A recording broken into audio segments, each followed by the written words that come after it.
Ulam kampung contoh kearifan watan yang dibuktikan sains. Contoh kearifan watan atau local wisdom orang Melayu saya nak sebut kali ini ialah ulam kampung macam pegaga, ulam raja, petai. Ia adalah sains yang telah diuji zaman berzaman untuk pastikan tubuh sentiasa sihat dan kuat.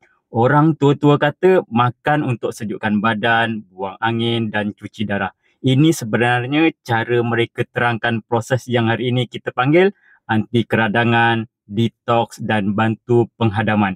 Ada sangat banyak kajian sains telah dibuat yang mengkaji khasiat ulam-ulaman di alam Melayu ini.